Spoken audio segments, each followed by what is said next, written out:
பாலும் தெளி தேனும் பாகும் பருப்பும் இவை நான்கும் கலந்துனக்கு நான் தருவேன். கோலம் செய் துங்கக் கரிமுகத்து தூமணியே, நீ எனக்கு சங்கத் தமிழ் மூன்றும் தா. சிவாய நம. சிவபெருமானின் ஒப்பு உயர்வற்ற அழகையும் தன்மையையும் இயல்பையும் உருகி பாடுகிறார் மாணிக்கவாசகர். அந்தமில் பெருமை அழல் உரு கரந்து சுந்தர வேடத்து ஒரு முதல் உருவு கொண்டு இந்திர ஞாலம் போல வந்து அருளி எவ்வெவர் தன்மையும் தன்வயிற்படுத்து தானேயாகிய தயாபரன் எம் இறை அப்படின்னு பாடுறார். அந்தமில் பெருமை அப்படின்னா முடிவில்லாத விபூதி, ஒப்பு உயர்வற்ற சிறப்பு. அழல் உரு கரந்து அப்படின்னா தீ வண்ணத்தை மறைத்து. இந்திர ஞாலம் என்பது மாய வித்தையை குறிக்கிறது. தன்வயின் படுத்து தன்னிடத்து அடங்கி இருக்க வைத்து. தயாபரன் கருணாகரன் அப்படிங்கிறார். இந்த பிரளயம் முடிந்த பிறகு ஒவ்வொரு முறையும் உலகத்தை திரும்பவும் சிருஷ்டி செய்ய வேண்டும். அதற்காக நீ முதல்ல ஆகாசமாக தோன்றின, அப்புறம் காற்றாக வந்தாய். மானுட பிறவிகளாகிய எங்கள் கண்ணுக்கு தெரியாது, அதனால் நீ தீ வண்ணம் ஏற்று வந்தாய். ஒருவேளை நீ தீ வண்ணம் ஏற்று கீழே வந்தன்னா நீ 1000 சூரியன்களை உன்னோட வைத்திருக்கிற, தீயை வேற வச்சிருக்க, நட்சத்திரங்கள், நிலா அப்படின்னு எல்லா ஒளியும் முன்னுள்ளேயே அடக்கி வைத்திருக்கிறாய். அப்படியே நீ கீழே இறங்கி எங்கள் கண்ணுக்கு தெரிஞ்சன்னா எங்கள் கண்கள் கூசுமே. நீ அப்படியே பேரொளியாக வந்தால் நாங்கள் சூரியன்லேயே உச்சி வெயிலில் கண்ணை அப்படியே மறைச்சிக்குவோம், எங்கள் கண்ணால் அந்த ஒளியை பார்க்க முடியாது. அதனால நீ கருணையாக என்ன பண்ணுற, நம்ம அப்படியே தீ வடிவத்தோடு கீழே இறங்கினா இந்த அடியார்கள் நம்மை பார்க்க முடியாது அப்படின்னு கருணாமூர்த்தியாக குரு வடிவம் ஏந்தி கீழே வந்து அழகாக காட்சி கொடுத்து நீ அருள் புரிகிறாய்.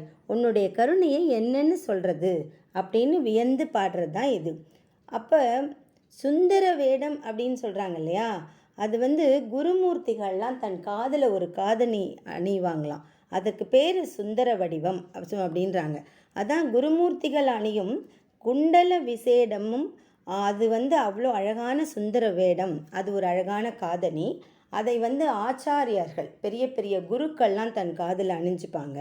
அதே மாதிரி நீ அந்த குருவாக வந்ததுனால சுந்தர வேடம் அணிந்து ஒப்பு உயர்வற்ற பரம்பொருளாகிய நீயே குருவாக கீழே வந்தது மட்டும் இல்லாமல் நீ யாரு, நீதான் இந்த ஜகத்தை தோற்றுவித்தவன், ஒவ்வொரு உயிர்களுக்கையும் ஏற்படுத்தி உண்டாக்கி படைத்து அதனுடைய தன்மைகளையும் ஏற்று வைத்தவன் நீ அல்லவோ அப்படின்னு வியந்து பாடுறார். அப்படிப்பட்ட நீ இந்த உலகத்தில் கீழே இறங்கி வந்து எங்களுக்காக குருவருள் தந்தாய் அப்படிங்கிறது தான் இவர் இப்போ பாடுறார். சந்திர தீபத்து சாத்திரனாகி அந்தரத்து இழி வந்து அழகமர் பாலையுள் சுந்தரத்தன்மையோடு துதைந்து இருந்து அருளியும். சாத்திரன் அப்படின்னா சாஸ்திரங்களில் வல்லவன், கிரேட் ஸ்காலர்.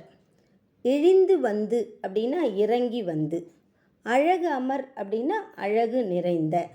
துதைந்து இருந்தருளி அப்படின்னா நெருங்கி வந்து இருந்து அருளினாய். சந்திர தீபம் என்னும் ஸ்தலத்திலே நீ ஒரு சாஸ்திரியாக வடிவெடுத்து வந்தாய். எங்கே இருந்து வந்தாய்? வானவெளியிலிருந்து கீழே இறங்கி வந்தாய். ரொம்ப அழகான இடம் அந்த பாலை என்னும் ஸ்தலம். அங்கு நீ பேரழகனாக பொழிந்து அருளினாய் அப்படின்னு வியந்து பாடுறார் அவர். அப்புறம் மந்திர மாமலை மகேந்திர வெப்பன் அந்தமில் பெருமை அருளுடை அண்ணல் எந்தமை ஆண்ட பரிசு அது பகரின் அப்படிங்கிறார். மந்திரம் என்பது இருப்பிடத்தை குறிக்கிறது, கோவிலை குறிக்கிறது. வெப்பன் அப்படின்னா மலையை இருப்பிடமாக கொண்டவன். அண்ணல் அப்படின்னா போற்றுதலுக்கு பெரியோன், நீ போற்றுதலுக்கு உரிய ஒரு உயர்வற்ற பெரியோன் அப்படிங்கிறார்.